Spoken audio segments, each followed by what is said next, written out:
이 마지막 때 참 우리가 살아가고 있다는 것이 우리가 지난날에는 이렇게까지 피부로 와닿고 실감나지는 않았었는데 지금 현재 되어져가는 모든 정황들을 우리가 살펴보면서 야, 그러니까 이렇게까지 가는 거구나라는 생각이 들 만큼이나 참 우리에게 지금 맞이하고 있는 시대는 그 미혹의 끝판을 보고 있을 만큼 참 그런 시간들을 저와 여러분이 함께 보내고 있지요.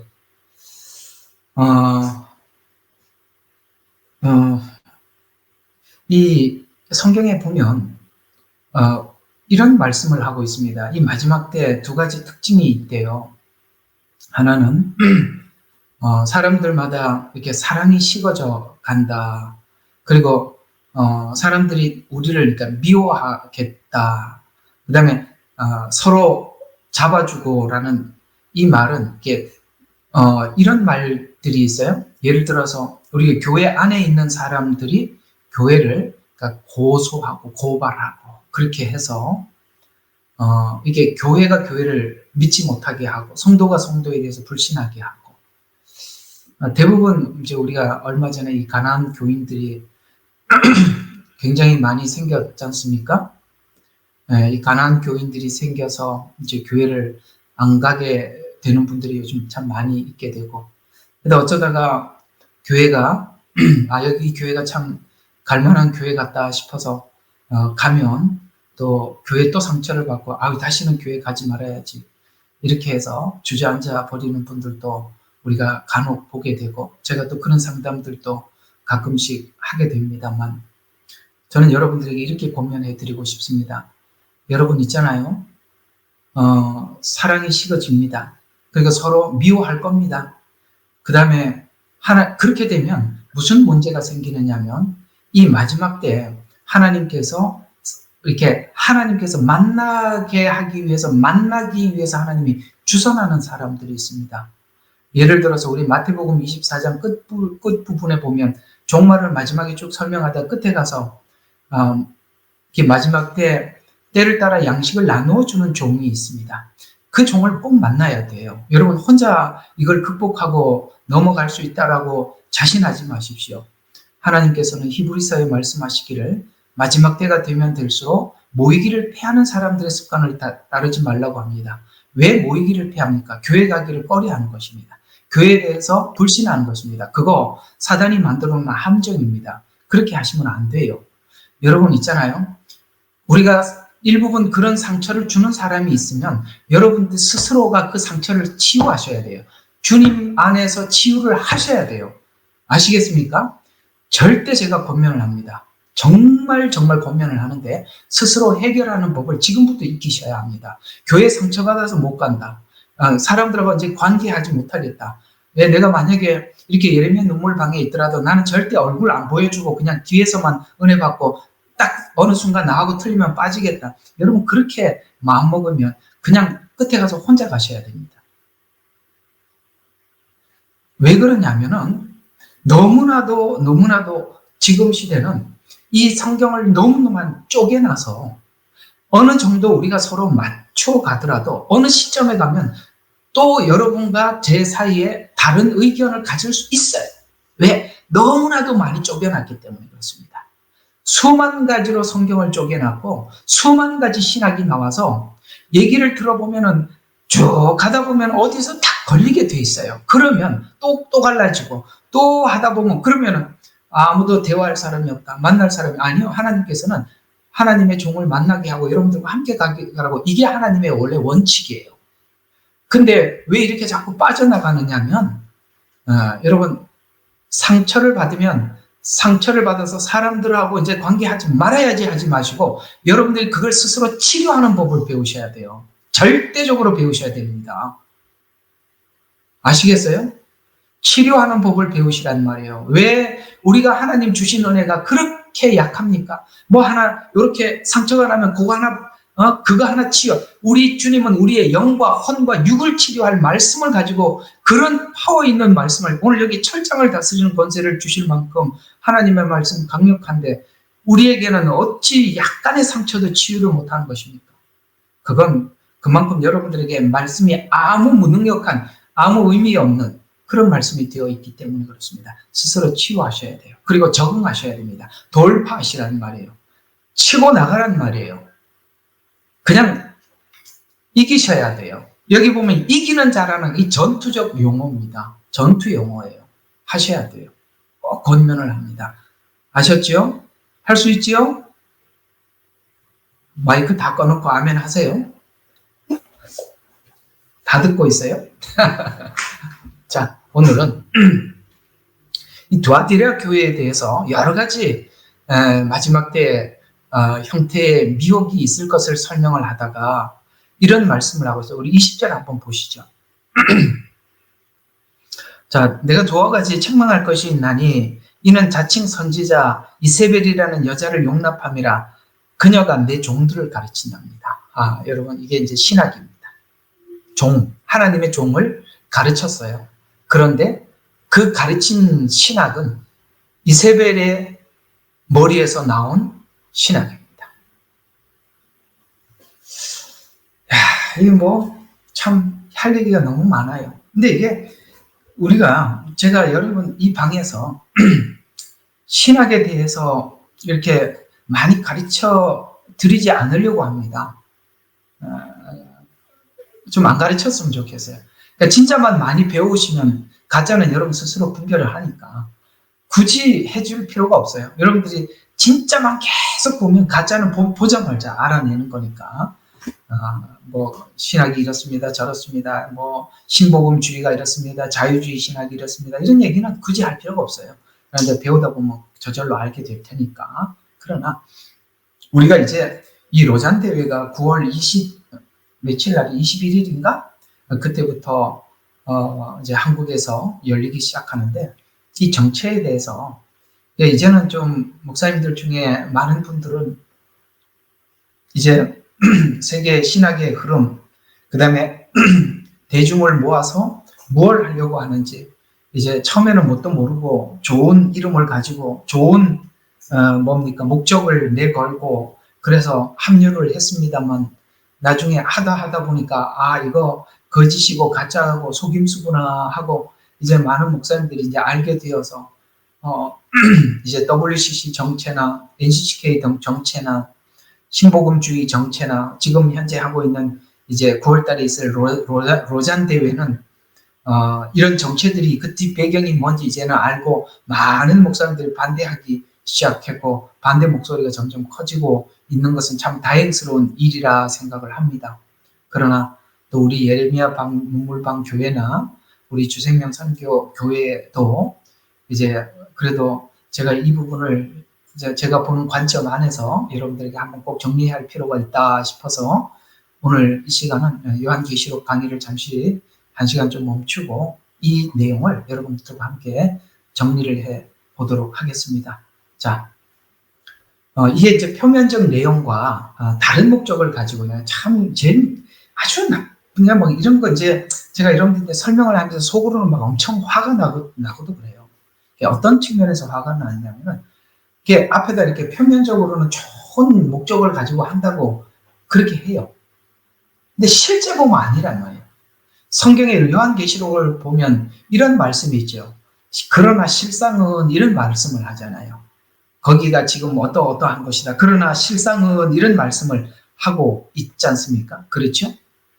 그래서 오늘 여기 금방 보시면 이런 이야기입니다. 내 종들을 가르쳐서 유혹해서 어떤 사람들은 종들이 거기 가르침을 받아서 유혹을 받아서 행음하고 거기에 이제 참여한다는 거죠. 그 다음에 우상에게 바친 재물을 먹게 하기 때문이라고 합니다. 이게 어떻게 이 하나님의 종들을 속여서 거짓 신학을 가르쳤나. 그래서 24절을 한번 보세요. 24절 한번 금방 읽었던 24절을 보면 그러나 내가 너희와 두아디라 나머지 사람들 즉 이 교리를 받지 아니한 이 교리가 뭐죠? 이 자칭 이세벨이라는 여자가 만들어낸 교리를 많은 종들이 배웠어요. 그러나 내 종들을 가르쳤다라는 것은 처음에는 그들이 하나님의 종들이었는데 하나님의 종들이 잘못된 신학을 받아들였는데 그걸 지금 가서 두아디라 교회에 퍼뜨려서 두아디라 교회가 하나님으로부터 떠나게 만들었어요. 근데 거기 있는 사람들이 그 거짓된 교리들을 다 받아들인 것이 아니라 오늘 24절에 보면은 이 교리를 받지 아니하고 그들이 말하는 사단의 깊은 것을 알지 못하는, 이게 뭐죠?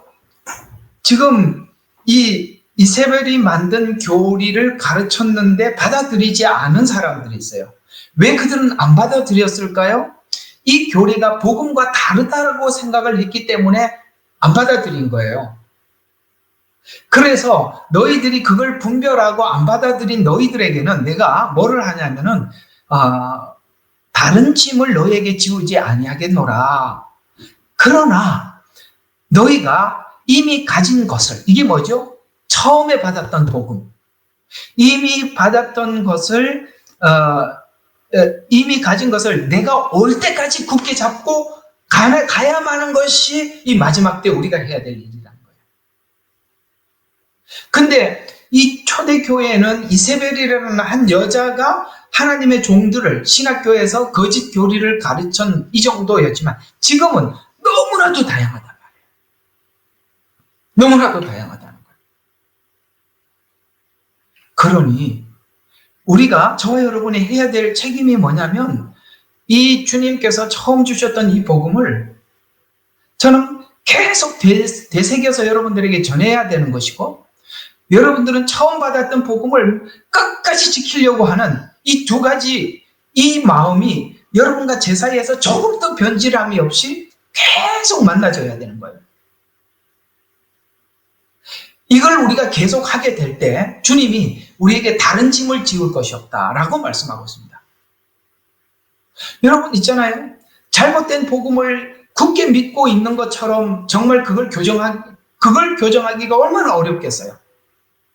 차라리 백지가 낫죠. 잘못 알고 있는 것보다 백지가 나요. 그러니 저와 여러분이 오늘 이 받은 복음을 오늘 주님이 우리에게 부탁하신 대로 끝까지 지키고 나가시기를 주의 이름으로 간절히 축원합니다.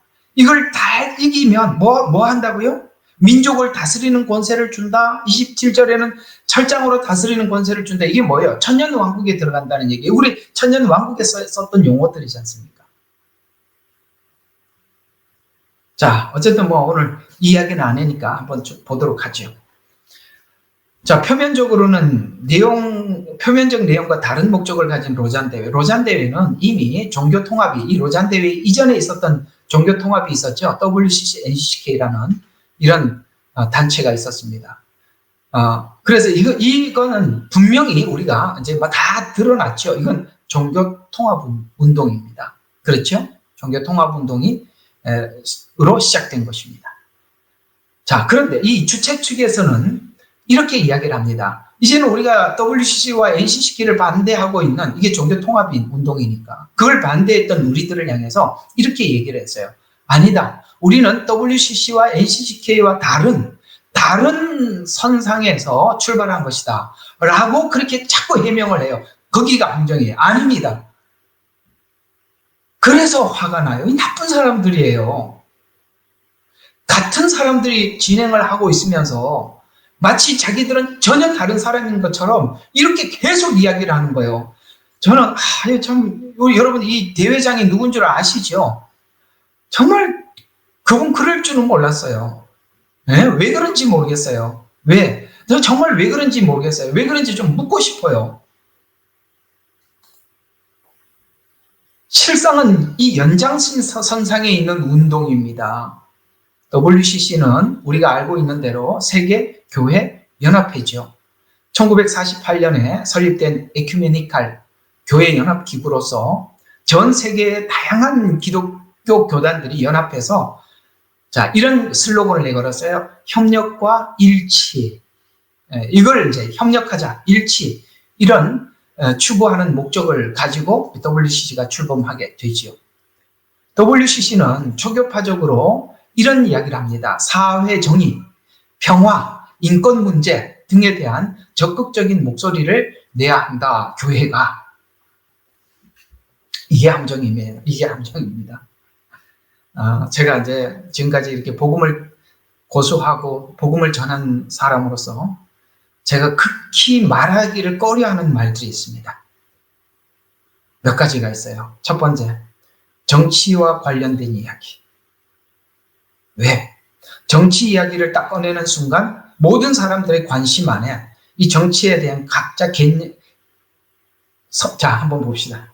제가 이제 여러분에게 물을 테니까 제가 묻는데 속으로 대답 좀 해보세요. 여러분들의 평상시에 성경을 묵상을 많이 하십니까? 아니면 돌아가는 세상이 어떻게 돌아가나? 요즘 어떻게 표가 어떻게 되나? 요즘 어떻게 그 666표 이런 준비가 어디까지 됐나? 자, 정치나 그런 걸 많이 보세요? 아니면 성경 묵상하는데 시간을 다 보내세요? 그런 거 1절 안 보고. 여러분, 어떤 거 많이 보세요? 아마도 여러분들이 성경 묵상하는 것보다 다른데 많이 할 겁니다. 그렇게 되게 돼 있어요. 왜냐하면 그쪽에 관심을 갖기 시작하면 그쪽에 계속 보게 돼 있어요. 그러면 제가 그 이야기를 꺼내는 순간 지금부터 성경은 귀에 안 들어옵니다. 이게 무슨 이야기입니까? 우리가 복음을 쭉 지켜나가려면은 이 복음 안에서 계속 포커스를 맞춰서 다른 데 시선을 돌리면 안 돼. 다른 데 시선을 돌리는 순간 그다음부터 성경을 묵상하고 기도하고 이런 생활이 딱 끊어집니다. 종말에 관심이 많아. 맨날 종말에 대한 유튜브만 봐. 그러면 제가 복음에 대한 설교를 할 때 듣습니까? 맨날 그런 것만 뒤지고 보는 거예요. 제가 그걸 진짜 피부로 와닿게 경험한 사람이에요. 제가 이 종말과 관련된 제목을 딱 올리잖아요. 평상시보다 5배, 6배 더 많이 봐요. 근데 로마서 요즘 잘 안 듣더라고요. 그게 그런 거예요. 뭘 이야기하는지 아시겠죠? 그래서 제가 일부러 그 얘기를 안 하는 거예요. 그냥 김 집사님이 잘해주니까 그런 이야기들은 그냥 김 집사님 하는 걸로 충분한 거예요. 안 하면 좋은 거예요. 그런 겁니다. 자, 제가 왜 그 얘기를 했냐면 WCC가 이렇게 얘기해서 사회 정의, 평화, 인권 문제 이게 다 정치와 사회, 내가 살아가는 지금 삶과 굉장히 밀접한 관련이 있는 거예요.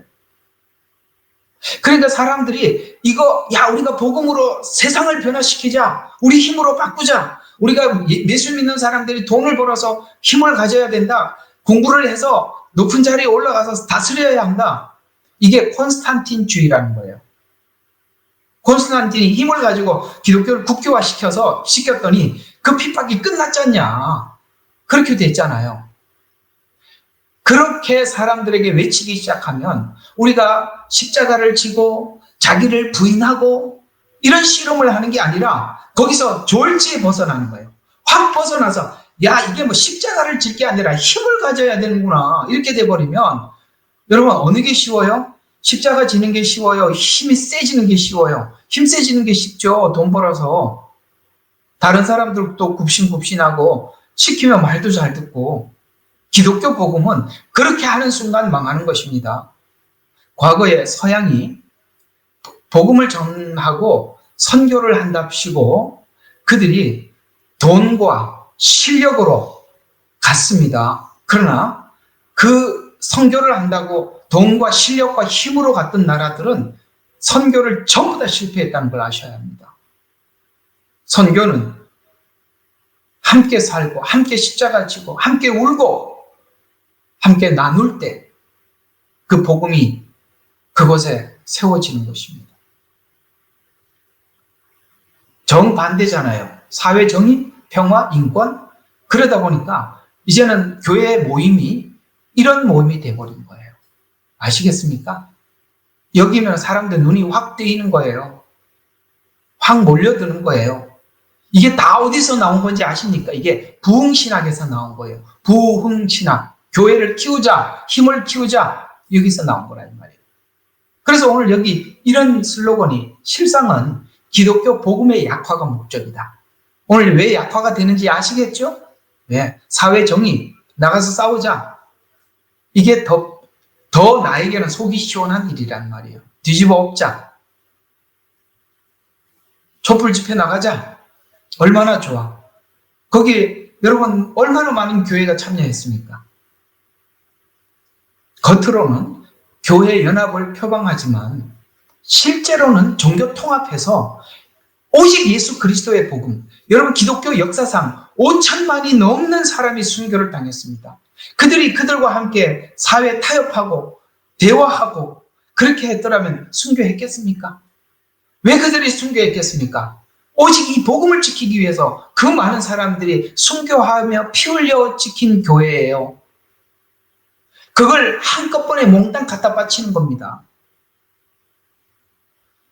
그래서 오직 예수 그리스도의 복음을 희석시키려는 목적을 가지고 있어요. 통합의 핵심은 복음의 유일성을 배척하고 복음이 지향하는 방향이 뭡니까? 오직 예수 그리스도인데 사회, 개혁 이렇게 싹 바꿔버리는 거예요. 그래서 지향하려는 방향을 훼손시키려고 했던 것이 지금까지 만들어진 WCC, NCCK 이런 단체들의 진짜 목적이다 이 말이에요. 왜 그렇게 많은 사람들이 탄핵 집회에 나오고 촛불 집회에 나오고 오늘 어차피 그 얘기니까 이게 관련된 거니까 그런 거예요. 어떻게 이렇게 많은 그리스도인들이 나왔나? 다 이렇게 됐기 때문에 나가는 겁니다. 이들이 무슨 그리스도인입니까?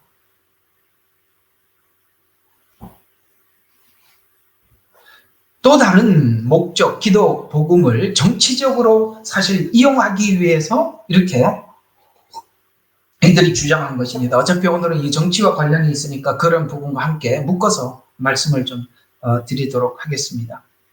사회 정의, 평화, 인권이 세상의 빛과 소금이 되어야 한다는 논리를 세상의 빛과 소금이 자기를 부인하고 자기 십자가를 지면서 세상의 빛이 되라고 그랬는데 사회 정의, 평화, 인권 이런 걸 가지고 세상의 빛이 되래요. 복음을 모르는 사람들은 이 말 얼마나 좋아하겠어요. 그래서 이런 논리로 복음을 이념화시키는 거예요. 여러분, 복음을 이념화시키는 거예요. 무섭죠? 그들이 가지고 있는 복음은 복음이 아니라 어떤 이념에 잠식된 이념이 되어버렸다 이 말이에요. 이념. 무섭죠? 그렇게 될 수 있습니다. 복음으로 이념화가 일어난 후 실제 사회운동에 참여하는 교회가 이 일로 많이 일어났어요. 순수한 복음을 전하는 자들과 오늘 우리 같은 이런 사람들과 오늘 여기 로잔 대회를 한다, 교회에서 한다 그러면 우리도 같이 도와줘야 되는데 왜 충돌이 일어납니까? 이런 속이 보이니까. 다른 목적을 가지고 한다는 걸 보이니까 이 진짜 복음을 지키려고 하는 우리들과는 충돌이 일어날 수밖에 없는 거예요.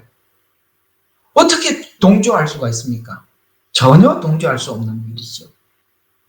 그래서 이런 충돌이 결국은 이런 신학이 사상이 돼서 꼭 이념이 되어서 사회주의, 전체주의, 공산주의 사고래요. 이해가 갑니까? 전부 다 이렇게 전체주의 이런 방향으로 흘러가는 것입니다. 예. 그냥 여러분들이 이까지 이야기도 들으시려나 모르겠습니다만 민주당하고 국민의힘은 이거는 자유우파도 아니고 그래요. 근데 민주당 국회의원들의 사고를 보십시오. 그게 전체주의적 사고입니다. 딱 떨어집니다. 정확합니다. 네, 이번에 장로님 한 분이 이제 대통령이 임명하기 위해서 인권위인가 거기에 안창호 그분이 장로님이세요. 그래서 질문을 하는 걸 쭉 들어보세요. 전부 다 완전 전체주의적 사고를 가지고 있지 않습니까? 어쨌든 그런 것도 여러분들이 이렇게 보면서 이 전체주의적 사고구나 저런 게 그냥 참고 삼아 알아두십시오. 그것도 이렇게 알고 보면 여러분들이 참 큰 도움이 되시리라 생각합니다. 자, 어쨌든 계속 봅시다. 자, 이들이 주장하고 있는 종교 통합으로 설득했던 것이 뭐냐면은 만일 기독교가 이렇게 이야기합니다. 만약에 기독교가 타 교회와 타 종교와 대화를 했다면 충돌하지도 않았을 것이고 순교하지도 않았을 것이다. 더 나아가서 그들을 구원할 수 있었을 것이다. 자, 와, 이거 엄청 괜찮아 보이죠?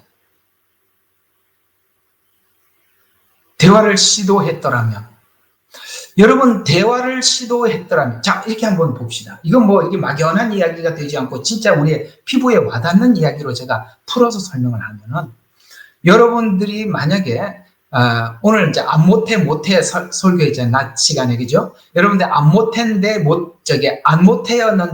예수님을 만나서 교회를 가게 되었어요. 그러면 가정에 있는 부모들이나 가족들이 흔쾌히, 와, 우리 집에 드디어 그리스도인이 탄생했다, 축하한다. 네가 어떻게 이렇게 자기 십자가를 지고 고맙다, 이런 사람 아무도 없었죠. 어떻게 합니까? 이 정신이 나오나? 그때부터 막 핍박받기 시작하죠. 그러면은 그때 적당히 타협했어요. 아, 그래요? 아, 그럼 제가 여기까지는 타협하겠습니다. 그랬더라면 지금까지 살아남아 있을 사람이 아무도 없을 것입니다. 여러분들 거기서 타협하지 않고 믿음을 지켰기에 오늘까지 이 걸음을 걸을 수 있었던 것입니다. 그럴 수밖에 없죠. 이거는 영적 충돌이라, 겉으로 보기에는 그런 그냥 의견 충돌 같아 보이지만 이건 영적 충돌이라 어쩔 수 없는 것입니다. 타종교의 기원은 사단의 영입니다. 기독교의 기원은 성령이시죠. 어떻게 주님께서 말씀하신 것처럼 어떻게 바알과 하나님이 좋아할 수 있습니까? 있을 수 없는 일입니다. 타협을 하면 충돌이 없다고요? 아니요. 타협을 하는 순간 기독교는 정체성이 무너지고 마는 것입니다. 그래서 기독교가 타 종교와 타협함으로, 대화나 타협함으로써 결국은 그들이 이게 밀고 당기고 양보를 해야 되는데, 근데 우리가 절대 양보할 수 없는 것을 요구하죠. 그게 뭐죠? 예수 그리스도의 오직 유일한 구원. 그걸 내놓으라는 거예요. 지금 사단이 원하는 건 오직 한 가지예요. 이것만 내놔라. 다 줄게. 부흥도 주고 교회의 자유도 주고 더 이상 핍박하지 않고 다 주게, 다 줄 테니까 오직 이것만 내놔라. 이거예요. 공산주의가 국민들에게 원했던 게 딱 한 가지라는 겁니다. 다른 거 없어요. 딱 한 가지예요. 다 줄게. 야, 돈 필요해. 우리가 국가에서 보장해 줄게. 공부 다 시켜줄게. 딱 한 가지만 반납해줘 달라. 그게 뭐죠? 자유만 반납해라. 우리가 통제하는 대로만 따라라. 나머지는 다 준다. 그거예요. 세상은 우리에게 자유를 가지고 가고 나머지를 다 준다고 해서 통제하고, 종교 통합은 예수 그리스도만이 우리의 구원이라는 그것만 내놔라. 그러면 더 이상 교회에 대해서 어떤 것도 내가 간섭하지 않고 자유를 주겠다. 아닙니다. 줄 수 없는 걸 요구하다는 거예요. 우리는 그게 뺏기면 다 뺏기는 거고 그게 있으면 전부 있는 거예요. 그것밖에 없다고요. 우리는 오직 예수, 이거 외에는 아무것도 없는 거예요.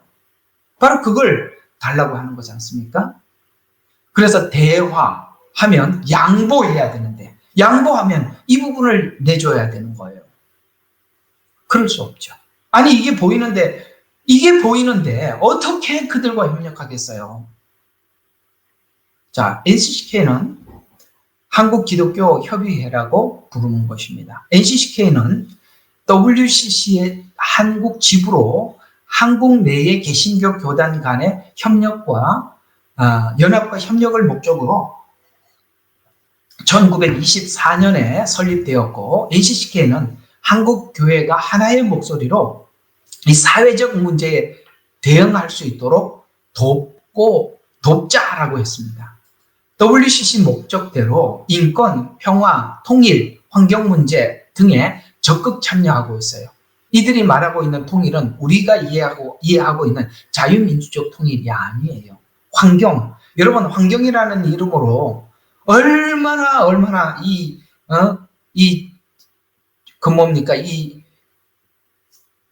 전체주의적 사고를 가진, 공산주의적 사고를 가진 사람들이 환경이라는 이름으로 다 묶여 있잖아요. 그렇게 이게 적극적으로 참여하고 있어요. 그래서 인권, 그 다음에 평화, 통일 이런 것들이 뭐죠? 인권, 이래갖고 노동해방신학 이런 게 나온 거예요. 사회를 개혁하자는 거예요. 사회를 개혁하자는 거예요. 그 사회 개혁의 대상이 누구냐면은 옛날로 말하면 지주고 지금은 그 어떤 뭡니까 이럴 때 뭐 생각이 안 나네. 그 저기 뭐 오너들이겠죠. 우리나라의 기업의 오너들이겠죠. 예, 그런 거지죠. 이런 거 다 공산신학에서 나온 거지 않습니까? 인권. 그래서 노동신학, 그 다음에 여성해방신학. 여성해방신학이 나오면서부터 이혼율은 매우 높아졌습니다. 통일, 이런 것들, 환경, 다 이런 것들이 다 이런 데서 나온 것입니다. 자유주의 신학 안에서 WCC, NCCK가 형성되게 되고 그렇게 됩니다. 왜 그런지 저 뒤에 쭉 나오니까 봅시다. 이들이 가지고 있는 신학적 관점, 입장은 어떤 것이냐. NCCK 역시 종교 간의 대화와 협력을 중요시하고 아까 WCC하고 비슷하죠. 에큐메니칼 운동에 참여하고 있어요. NCCK의 신학적 입장은 WCC와 유사하며 종교 간의 화해와 공존을 지향하는 겁니다. 우리가 할 수 없는 것들이죠. 자유를 따라 예수님만 내 나라 다 줄 테니까 화해할 수 없는 것이죠. 양보할 수 없는 것입니다. 그래서 진보 신학, 자유주의 신학자들이 WCC와 NCCK로 자신들의 신학과 보수 신학과 영납시켜서, 그러니까 이게 이제 우리 이제 들통이 났단 말이야. 이렇게 위장해갖고 들어왔는데 나중에 보니까 캔버라에서 여기 WCC가 열렸을 때 그 한국에 있는 여교수가 여기 와서 막 무슨 춤이죠? 그건 무당 같은 춤을 추고 막 기도도 보니까 예수 이름으로 기도하는 게 아니면 크리슬렘 이름으로 막 기도한다고 막 이상한 나들통이 나버렸어요. 그러니까 대화하고 양보하다 보니까 그렇게 되더라는 거죠. 그렇게 됐는데 그게 들통이 나니까 WCC와 NCCK의 정체가 드러나니까 보수 신학과 연합시켜서 우리 같은 그러니까 처음에 이 보수 신학이 순수했단 말이에요. 그래서 여러분 예수님께서 이렇게 말씀하시는 거예요. 너희는 비둘기처럼 순결해야 된다. 이 복음을 그대로 잘 가지고 있어야 된다. 그러나 이 복음을 뺏기 위해서 오는 사람들에게는 정말 뱀처럼 지혜로워야 한다. 이 두 가지를 다 가지고 있어야 돼요. 순수하면 당하는 거예요. 순수함이 그 순수함을 지키기 위해서 지혜가 있어야 되는 거예요. 뱀처럼 지혜로워야 되는 것입니다. 그래서 이 사람들이 이제 진보 신학이고 자유주의 신학이라는 것을 딱 들통이 나니까 이렇게 그냥 복음만 전해서 사람들이 누가 교회에 오겠어. 우리가 사회에 직접 그 문제에 직접 뛰어들어가서 그들의 어려운 이야기를 들어주고 우리가 가서 빵을 나눠주고 도와주고 이렇게 해서 교회를 부흥시켜야 된다. 그렇지 않으면 교회가 점점 소멸돼 간다. 라고 말을 하니까 교회 부흥이 목적으로 목회하는 사람들이 전부 다 몰려간 거예요. 교회 부흥을 목적으로 하는 사람들은 대략 큰 교회를 하는 분들이십니다. 큰 교회를 하다 보면 그 교회 성도들이 그 숫자를 계속 유지해야 그 교회가 유지돼요. 건물도 지었죠. 은행에다가 매번 이게 아직도 빚을 갚아야지요. 그 다음에 교회 안에 프로그램 돌려야지요. 월급 줘야지요. 건물 유지비 있지요. 밖에 나가면 그래도 큰 교회 목사인데 밥 얻어먹을 수는 없잖아요. 돈 쓸 데가 많다고요. 그럼 사람이 많아야 될 거 아닙니까? 이게 부흥신학이에요. 부흥신학 때문에 상황신학이라는 게 나온 거예요. 상황에 맞춰야 된다. 상황에 맞추려고 하니까 성경이 맞춰주질 않아. 상황에 맞추려고 하니까. 그래서 성경도 그 상황의 시대에 상황에 맞게 해석해야 된다까지 간 거예요. 지 맘대로 부흥을 위해서 성경을 짜집게 하는 거예요. 그래서 상황신학이 나온 거예요. 그래서 이 사람들이 이걸 세탁하기 위해서 나온 게 WCC, NCCK. 그러니까 이제 딱 WCC, NCCK 정체가 드러나자 전혀 다른 곳에서 출발하고 다른 곳에서 시작한 것 같이 살짝 등장한 게 로잔 대회입니다. 이제 로잔 대회가 요렇게 등장한 거예요. 지금까지 여기에 대해서 사람들이 워낙 반대가 거세니까 봐라, 출발 자체가 다르고 목적이 다르다라고 하는데, 정말 이 뭐라 그러죠? 이렇게 이렇게 눈만 가리고 아웅하는 격이죠.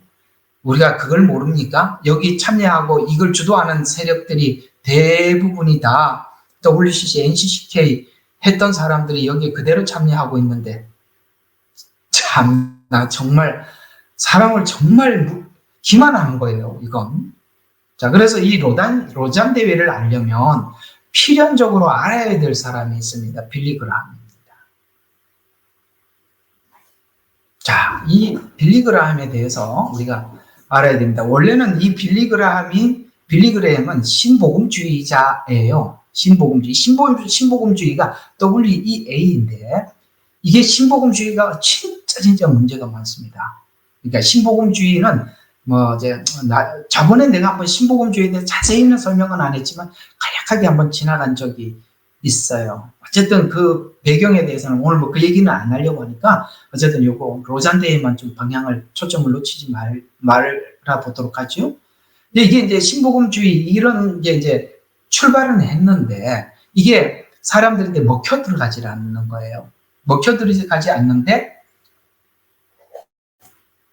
이걸 여기에 날개를 달게 하기 위해서 이 빌리 그라함을 이게 이렇게 이 신복음주의자들이 빌리 그라함을 이렇게 앞세운 거예요. 빌리 그라함은 워낙 유명하니까. 여러분, 처음에 우리는 이제 알 수는 없어요. 주님만이 아시는 일이겠지만, 빌리 그레햄이 처음부터 이런 걸 계획하고 의도하고 시작했느냐, 그건 우리가 알 수 없어요. 그러나 중간에 그가 분명히 변질된 거는 분명한 거예요. 자, 그러면 한번 봅시다. 빌리 그레햄에 어떤 문제가 있느냐. 자, 로잔 대회를 만든 사람이 누구인가? 그 사람은 1974년에 빌리 그레햄과 존 스토트, 이 사람도 우리가 굉장히 둘을 잘 봐야 돼요. 그래서 이들이 바로 신복음 지도자들이 주도했어요. 그러면 이 빌리 그레햄 목사가 앞에는 정말 우리가 그때 열심히 진짜 순수한 복음을 외쳤는지, 그건 하나님아, 우리 더 이상 거기 논평은 하지 맙시다. 괜히 더 선을 넘을 수 있으니까. 그러나 여기에 들어가고 난 이후에 그가 어떻게 변질됐는지 쭉 그런 행보들에 대한 이야기가 있습니다. 자, 그러면 이거 쭉 내려가서 이렇게 이야기합니다. 그는 천주교 대학에서 명예학위를 받았어요. 저는 만약에 천주교에서 명예학인지 학장자 다 아무 필요 없습니다. 왜 내가 우리 기독교에서 가장 큰 적은 저는 천주교라고 봅니다. 유사하다고요? 큰 집 무슨 이제 그럼 성질 급해지니까 그 얘기는 하지 말자고요. 말이 안 나와요. 화가 나서. 천주교는 정말 악한 종교입니다. 자, 그런데 그가 천주교 대학에서 명예학 박사학위를 받았어요. 이 대학의 기초가 되는 복음은 내가 오늘 가르치는 복음이다라고, 지금 거기서 천주교 대학에서 그런 말을 했어요. 이 대학에서 기초가 되는 복음은 내가 가르치는 복음이다. 아니, 그럼 지금 자기가 천주교 복음을 전한 거야? 이렇게 되는 거잖아요. 또 봐요. 교황을 매우 존중하고 가장 귀한 우리는 적그리스도가 아닌가 의심하고 있는데 가장 최고의 전도인이랍니다. 그래서 이런 설교나 하지 말아야 돼요. 화가 나서. 자, 기독 복음의 가장 반대편에 서 있는 거짓 복음이 천주교에서 전한 거짓 복음이에요. 근데 거기 가서 이런 소리를 하고 있어요. 자, 그 다음에 이 빌리 그레햄은 로버트 슐러, 이 사람이 바로 신복음주의자의 출발입니다. 이 사람이 그 앞에 이 신복음주의를 태동한 사람이죠. 로버트 슐러. 이거 예수 믿는 우리들은 가끔 한 번씩 들어봐야 할 만큼 유명한 사람이죠. 그와 인터뷰에서 다음과 같이 말하기도 했답니다. 이슬람계, 불교계, 기독교에 속해 있는 속해 있든지 내가 이슬람을 믿든지 불교를 믿든지 기독교를 믿든지 간에 모두 그리스도의 몸의 지체랍니다. 여러분, 무슬림이 그리스도의 몸의 지체입니까? 에베소서 표현대로 하면 예수님이 그들의 머리인가요? 왜냐하면 하나님께서 그들을 부르셨대요. 성질나니까 지나갑시다. 그 다음에 바티칸 2차 공회에 의해서 나는 이슬람도 오해를 받고 있다고 생각한답니다. 이슬람이 오해를 받고 있다고 생각합니다. 왜냐하면 모하메드는 예수님을 크게 존중했기 때문이다. 그는 자기 자신 외에 예수님이 가장 큰 선지자였다고 했습니다. 모하메드가 그렇게 말을 했다는 거예요. 그리고 나는 우리가 이슬람과 우리가 다르다는 것보다 훨씬 가깝다고 생각한다. 이렇게 해서 무슬림을 뭐 어떻게 하려고 하는지 몰라도 그랬답니다. 대화와 협력을 하면 이렇게 변질된답니다. 예? 이렇게 변질돼요. 가톨릭과 연대, 기독교 외 타종교와 대화 시도는 빌리그레험이 했던 말을 종합해보면 이해가 되죠. 로잔 대회 창시자의 목적은 오늘 이 빌리그레험이 그 앞장선 사람으로서 그가 했던 말과 로잔 대회가 성격이 다르다고요? 아니라는 거죠. 이런 사고를 가진 사람이 로잔 대회의 주도자라면 그들이 지금 아무리 포장을 해도 아니잖아요.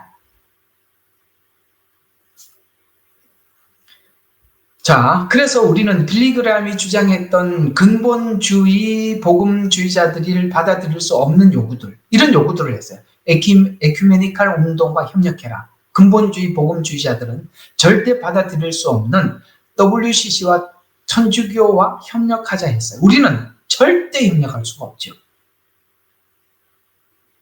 정말 이 마지막 때 오늘 여기 사대교회에 봤죠? 하나님의 종들이 오염이 됐어요. 이세벨의 가르침에 의해서. 근데 거기에 참여하지 않는 우리들에게는 하나님이 다른 짐을 지울 게 없대요. 그대로 믿고 가시면 되는 거예요. 자, 그 다음에 로마 가톨릭 교회와의 관계에서 가톨릭은 근본 그리스도인들, 진짜 복음, 사도들이 전한 복음을 그대로 믿는 사람들 보고 근본 그리스도인. 저는 자신 있게 근본 그리스도인이라고 고백하고 싶어요. 그래서 근본 그리스도인들을 테러리스트랍니다. 우리 보고. 테러리스트는요. 여러분 테러리스트는 어떻게 대하는지 알지요? 우리는 그 사람들에게 아주 타겟이에요. 공격의 대상입니다.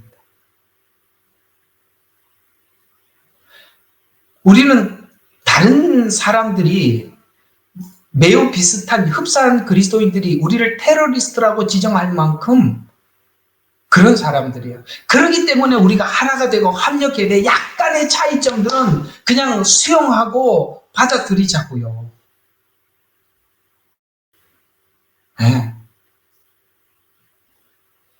자, 이 말은 종교 혼합주의 시대의 방해자며, 그러니까 혼합주의, 그 다음에 통일 방해자래요. 우리는 그러니까 연합과 통일의 반대자. 이거는 완전히 방해자라는 거예요. 그래서 테러리스트라는 거예요.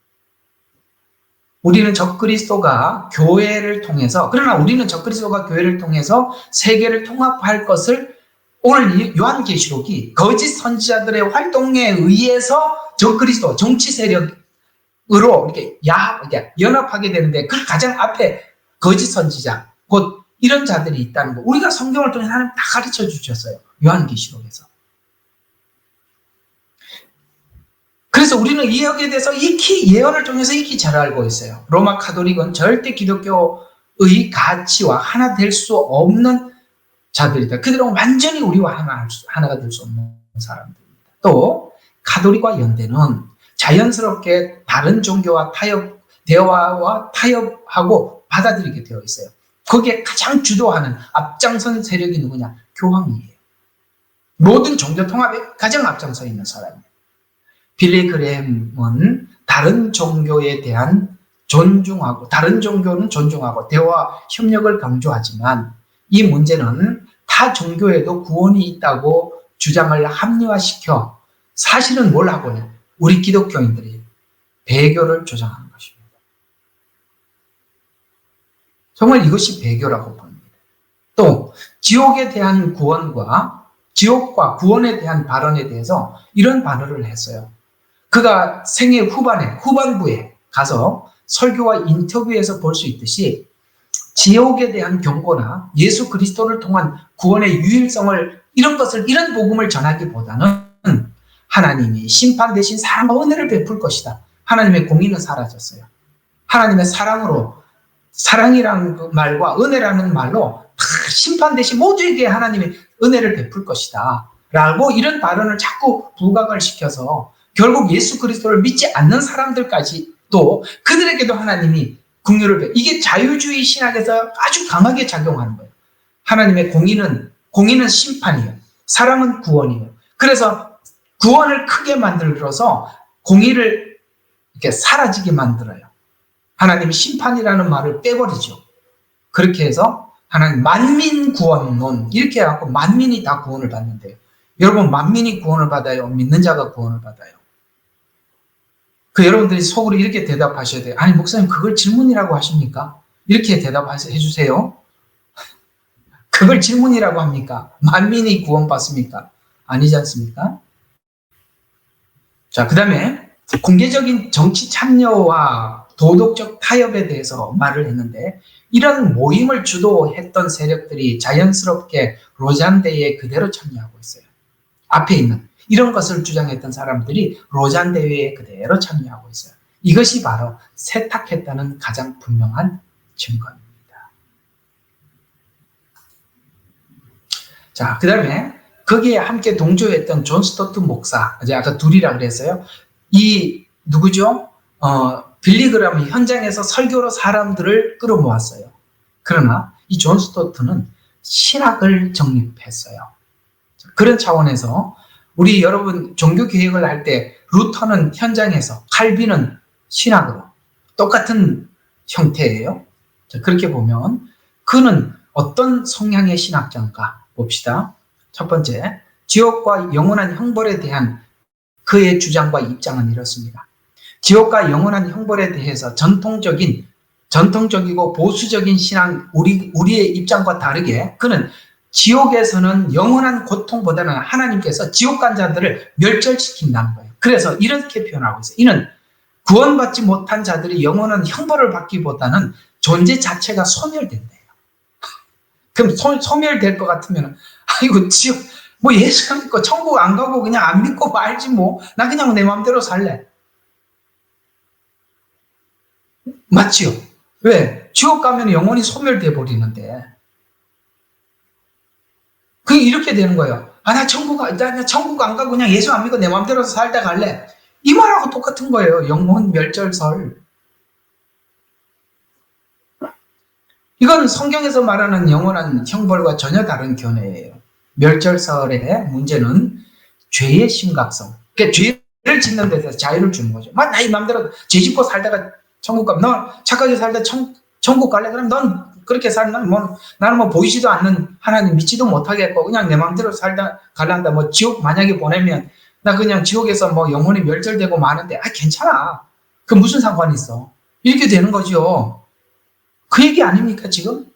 자, 그 다음에 그가 복음 전파 곧 이 복음은 사회적 책임을 지기 위해서는 타종교와 협력해야 한다 했고 이 주장은 복음의 기조를 무너뜨리고 종교다원주의를 자연스럽게 지향하게 돼. 우리 아까 제가 설명한 그 내용 그대로입니다.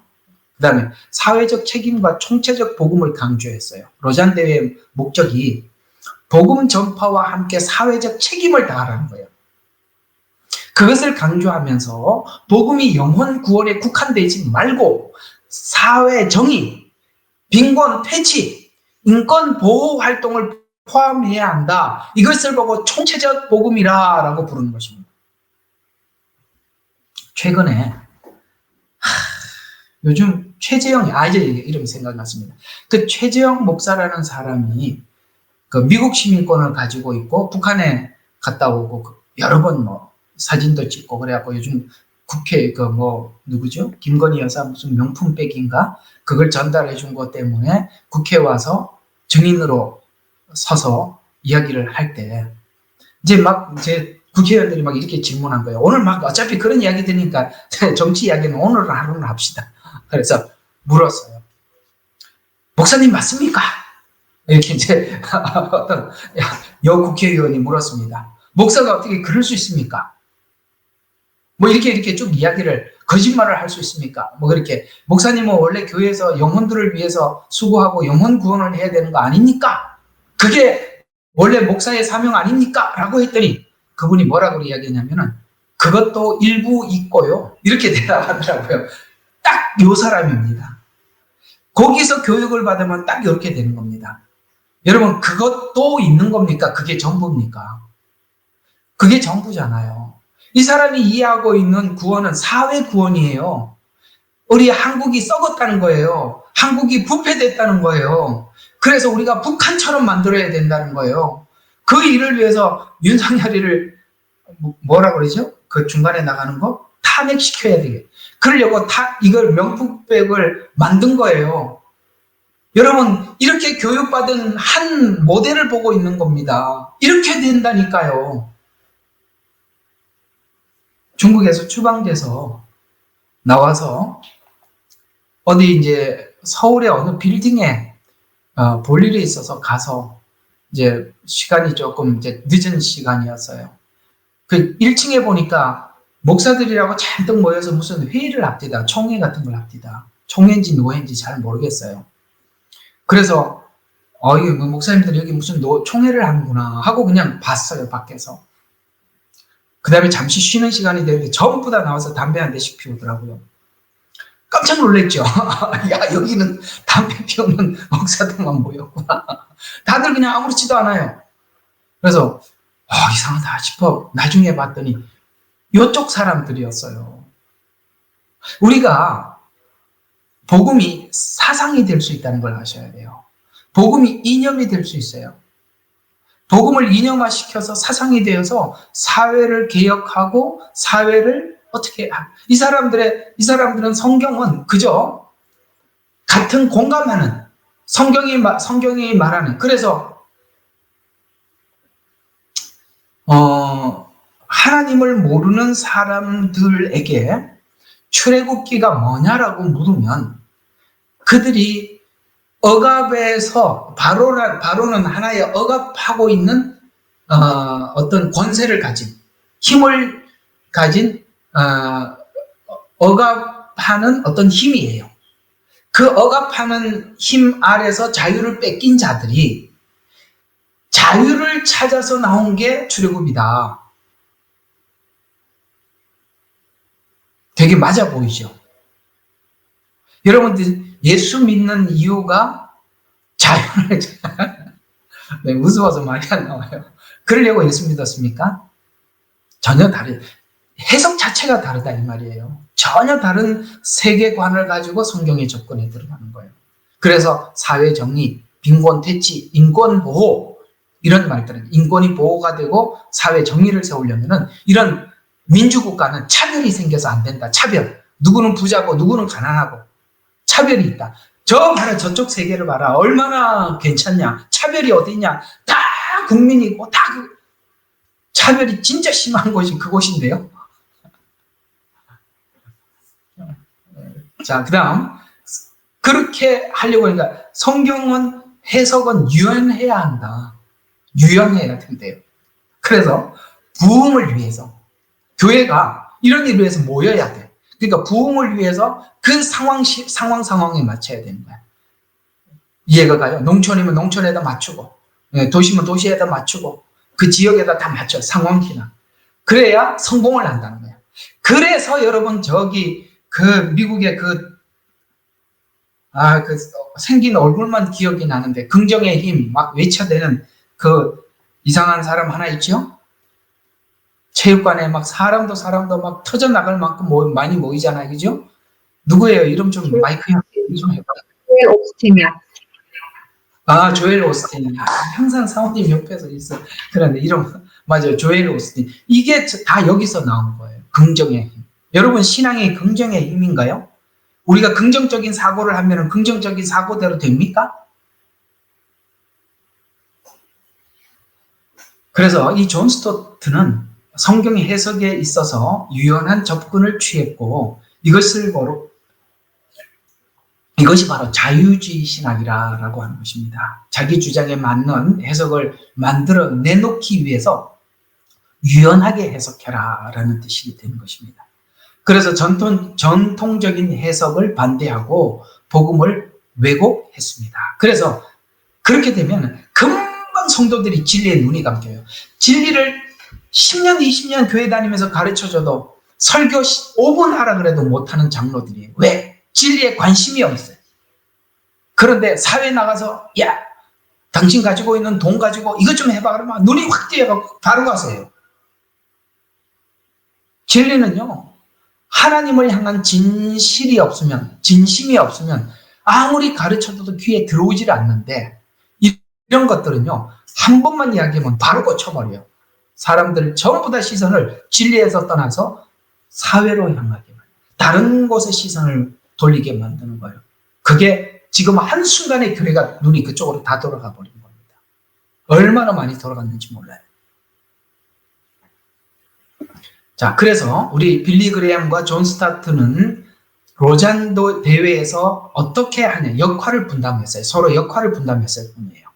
빌리 그레이엄은 현장 설교로, 존 스타트는 신학적 기조를 마련해서 로잔 언약을 주도하는 역할을 했습니다. 따라서 이 한국에서 열린 로잔 대회는 위에 두 사람을 이해하지 못하면 로잔 대회를 이해하지 못하게 됩니다. 두 사람의 신학적 목적을 기준에 두고 로잔 대회를 이해하도록 접근해 보면 빌리 그레이엄 목사의 이미지는 세계적으로 좋은 이미지를 가지고 있어서 대중에게 많이 알려져서, 아까 말씀드린 글을 앞세워서 이런 운동들을 확 하게 만. 그래서 여러분, 우리 1970 몇 년도에 2년인가 4년인가 6년인가 그쯤 여의도 광장 몇 년이에요? 예. 하여튼 그쯤 76년인가 아마 그쯤일 거예요. 그때 여의도 광장에서 우리 100만 성도 집회 뭐 이렇게 하고 그걸 지금도 추억하고 있는데, 그 추억하기에는 너무나도 이 빌리 그레이엄 목사가 너무 변질되었어요.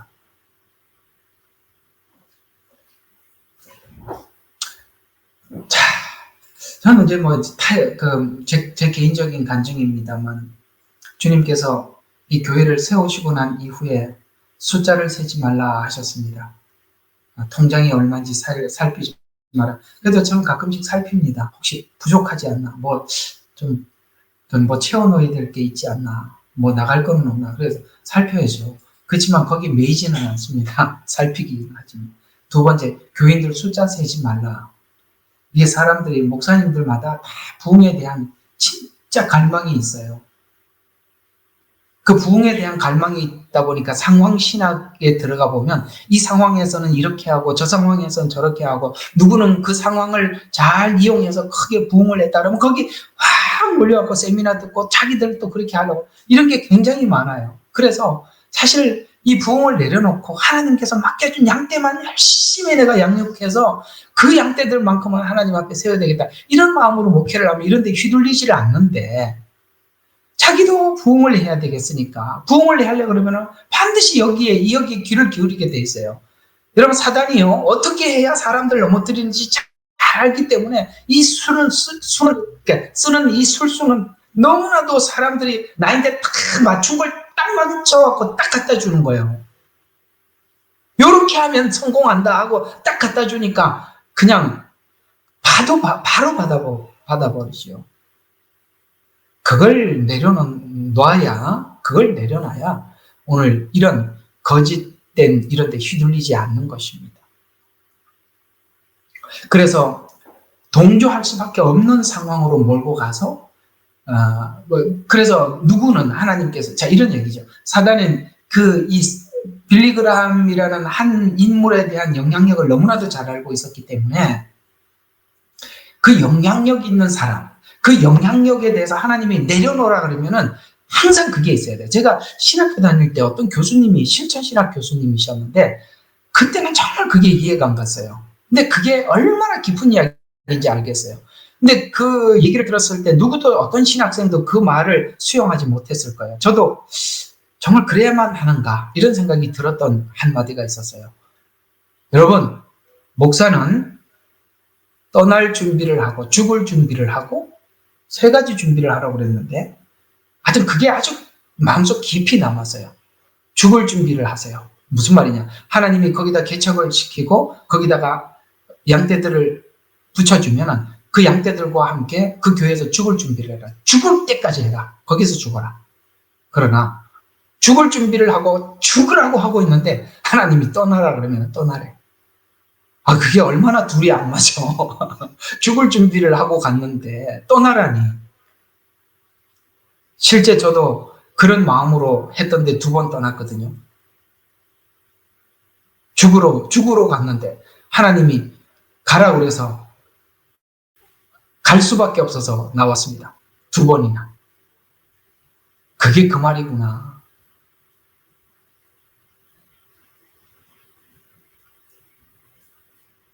정말 정신 바짝 차리고 해야 돼요.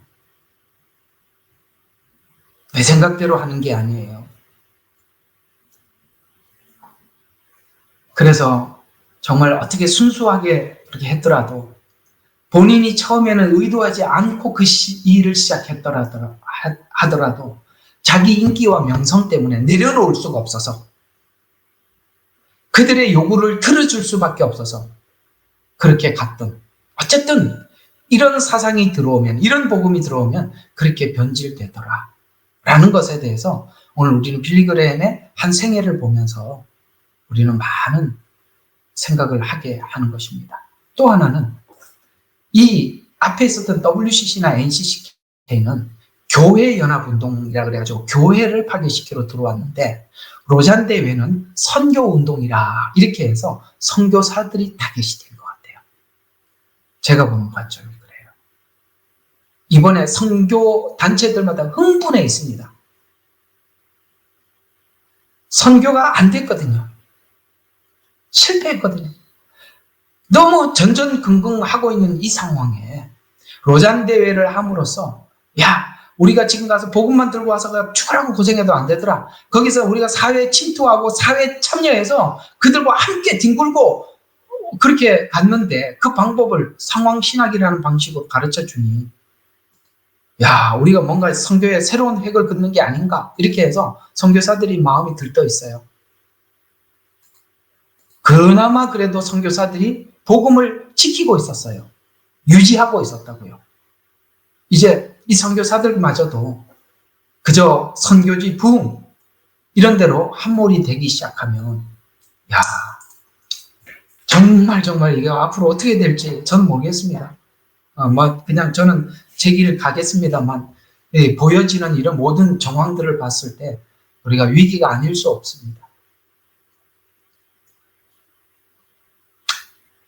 아유, 이제 뭐 조금 더 남았는데, 종합적인 결론만 합시다. 뭐 더 해봐야 좀 그 얘기가 그 얘기 같은데요. 자, 우리가 살아가고 있는 이 마지막 때는 분명한 건 이 배교의 시간은 확실합니다. 성경에 분명히 말했죠. 먼저 배교가 일어나지 않고는 주님이 오시지 않는다고. 그 전에 반드시 배교는 있을 것이라고 우리에게 예고하셨습니다. 배교는 개인이지요. 우리 개개인이 배교하는 거지만 배교하도록 사단은 교묘한 위장술로 몰아가고 있습니다.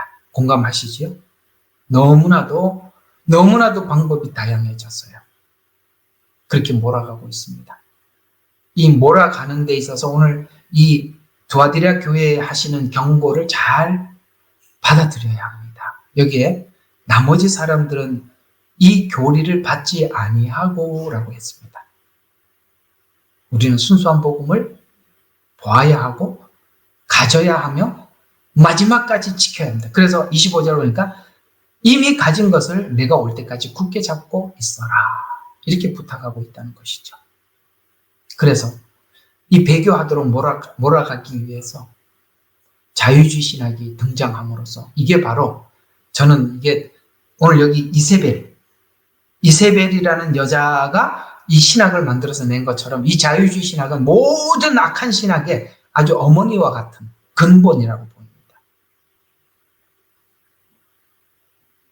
이 자유주의 신학이 등장하게 되어서 이 자유주의 신학 안에서 이렇게 파생된, 이렇게 막 여러 군데로 이 파생된 것이 진보 신학, 그 다음에 노동 해방 신학, 그래서 노동자여 해방하라, 여성 해방 신학, 대체 신학, 이런 것들이 다 자유주의 신학이다. 그 다음에 동성애 운동, 이런 것들이 나온 것입니다. 신학이라는 내용을 만들어서 성경을 붙여넣기 한 거예요. 붙여넣기. 성경은 보조수단이에요. 혁명을 위해서 성경은 보조수단으로 쓰는 거예요. 여러분, 북한의 탈북자들이 예수 믿고 충격받은 게 뭐냐면 그들이 불렀던 모든 김일성이를 부르는 찬양이 찬송가에 다 나오더라는 거예요. 예? 찬송가에 하나님 이름 빼고 거기다 김일성이만 딱 집어넣더라는 거예요. 자기가 알고 있는 찬상을 여기서 부르고 있더라는 거예요. 붙여넣기 했다는 거예요. 붙여넣기. 그래서 성경 말은 해석이라고, 성경 해석이라고 하지만 실제는 신학을 정해놓고 성경을 붙여넣게 한 것입니다. 하나님은 우리가 가지고 있는 복음에서 이걸 빼앗아요. 내가 곧 길이요 진리요 생명이요. 나를 통하지 않고는 아버지께로 갈 자가 없다고 했는데 뭐라고 했습니까? 빌리그람이 하나님은 무슬림과 아주 가깝다. 지금 얼마 전에 갔으니 지금 어디가 있을지 모르겠습니다. 이걸 지금 평생 했던 말, 이걸 말이라고 하고 있습니까? 그 다음에 고린도후서에서는 우상과 섬기는 자가 무슨 교제가 있느냐라고 말씀하셨어요. 기독교 신자들은 비기독교 신앙과 깊은 관계를 맺는 것에 대해서 성경은 경고하고 있습니다. 또 갈라디아서에서는 바울은 다른 복음을 전하는 자가 있더라도 그것을 받아들이지 마라. 그는 다른 영에서 나온 것이다. 그가 말하는 예수는 다른 예수다. 이렇게 말씀하고 있지 않습니까? 지금은 이렇게 되는 것 같아요. 근본주의와 그 다음에 이 자유주의에서 나온 신복음주의가 이렇게 파이팅주의예요. 싸우는 주의. 성경은 어떻게 예언하느냐? 이런 신복음주의자는 다수가 될 것이고 근본주의, 진짜 복음을 가진 사람들은 소수가 되어서 그걸 보고 남은 자라. 너희가 핍박을 받게 될 것이다. 사람들이 너희를, 저기 자유주의 신학자들이 근본주의적인 이 신앙을 가진 너희를 죽는데 내어준다는 거예요. 우리를 딴 사람들이 그런 게 아니라 그 사람들이 우리를 죽음에다 내어줄 거예요. 각오하셔야 돼요.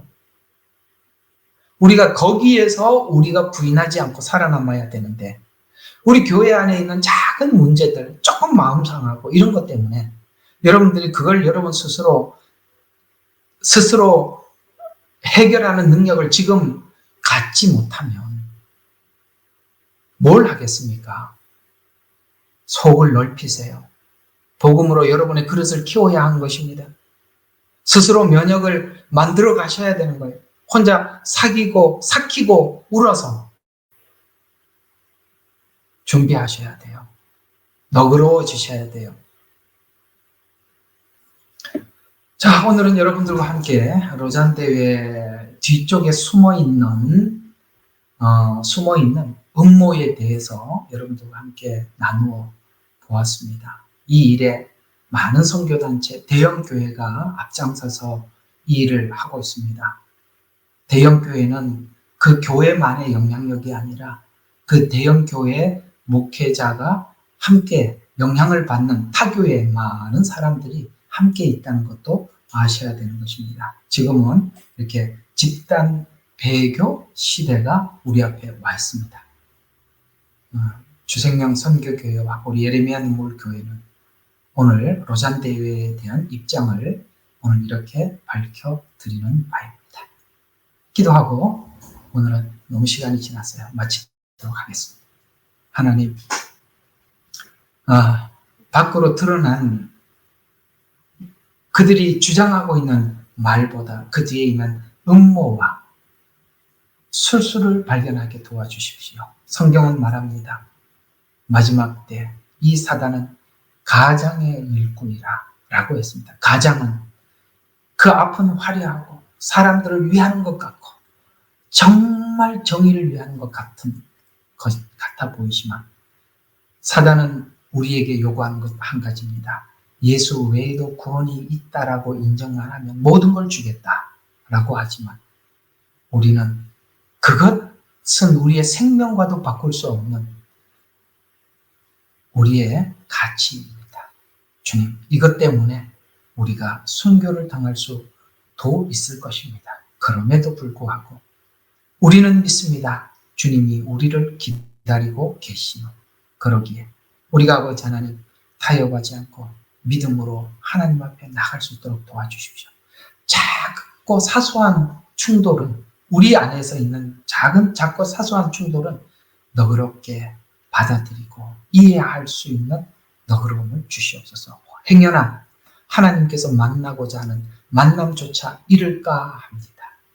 우리가 하나가 되고 연합되어서 아버지 하나님 서로가 서로를 위하고 격려해주며 주님 오시는 그날까지 우리의 믿음을 지켜나가게 도와주시옵소서. 우리를 구원하신 예수 그리스도 이름으로 기도합니다. 아멘. 우리는 역사상 가장 중요한 시점을 지나고 있습니다. 하나님께서는 하나님의 일을 하시기 전에 사람을 준비시키셨음을 우리가 알고 있습니다. 하나님 말씀은 마지막 때에 대추수, 대부흥의 때가 있다고 분명히 예언하고 있습니다. 아멘. 하나님의 말씀이 그대로 성취될 것을 믿습니다. 예레미야 눈물은 잠자는 교회와 영혼을 깨우기 위해 노력하고 있습니다. 이 가슴 뛰는 일에 함께 하길 원하시는 분은 카카오 채널로 연락 주시기 바랍니다. 당신은 위대한 하나님의 사람입니다.